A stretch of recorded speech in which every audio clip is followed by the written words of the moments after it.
রাগ গোসা যত স্ত্রীর সাথে করেন না কেন বাবা, একই খাটে দুইজন দুই দিকে ঘুমায় আছেন, মন মারিল্য হয়েছে যে কোনো কারণে, দেখবেন বিবি আর একদিক ফিরিয়ে ঘুমায় আছে, আপনিও ঘুমায় আছেন।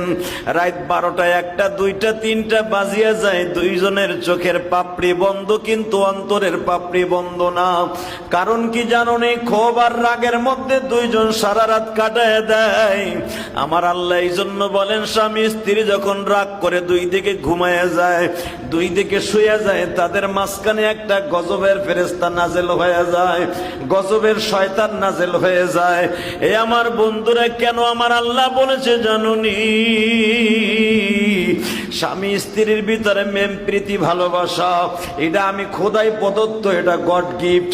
আমি রব্বে কারিম যখন দেখি ওদের ভিতরে ডিভাইডেড হয়ে গেছে, আমার রহমতের দরজা থেকে ওদের রহমতের নাম কেটে দেয়া হয়।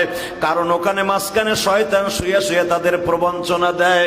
আর দুইজনের ভিতরে যেন প্রেম প্রীতি ভালোবাসা দিয়ে যখন দুইজন একদিকে ফিরিয়ে থাকে, আমার রহমত গুলা বৃষ্টির মতো নাজিল হতে থাকে। স্ত্রী জীবন কারণে স্বামীর সাথে সারা জীবন ভালোভাবে চলছে, কোরবানির কারণে স্ত্রীর সাথে মন মানিল্য হয়েছে, একটা রাত্র যদি না ঘুমায়, তার প্রেমের কারণে স্বামীর চোখেও ঘুম নাই, স্ত্রীর চোখেও ঘুম নাই। বড় বড় নিঃশ্বাস ছাড়ে আর বলে, বিবি আমার এত বড় একটা গালি দিতে পারলো।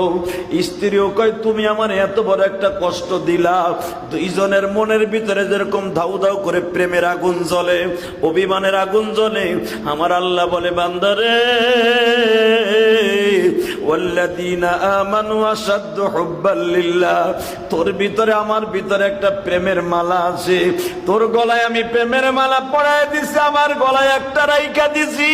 তুই যখন প্রেমের মালা ধরে একটা টান দিয়ে বলবি, মালিক, আল্লাহু আকবার, আল্লাহু আকবার, তুমি আমার বড় মালিক, দুনিয়ার আর কেউ বড় নয়, তুমি আমার রব, তুমি আমার সব।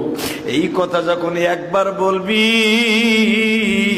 আমি রব্বে কারিম তোরে একটা টান দিয়া বুকে নিয়ে বলবো, তোর স্ত্রীর সাথে 5 দিন কথা বলস না, 5 দিন পরে যখন স্ত্রী একই জায়গায় ঘুমাইতে যাবি, বন্ধুর সাথে 1 বছর কথা বলো না, যখন বন্ধুর টান দিয়ে বলবে, দোস্ত সব 5 যা গেছে সব মাফ করে দিছি, তুই আমারে মাফ করে দে। দুই বন্ধু বুকে বুকে নিয়ে দেখবেন, এই কান্নাটা কিন্তু দুঃখের কান্না না, এই কান্নাটা বাবা হলো সুখের কান্না। আমার আল্লাহ বলে, বান্দা তুই যখন গুনাহ করি, আমি আল্লাহরে একবার ডাক দিবি, তোর গুনাহ করতে লাগবে 1 বছর 2 বছর 70 বছর 80 বছর। আর রব্বে কারিম কি একবার ডাক দেওয়ার সাথে সাথে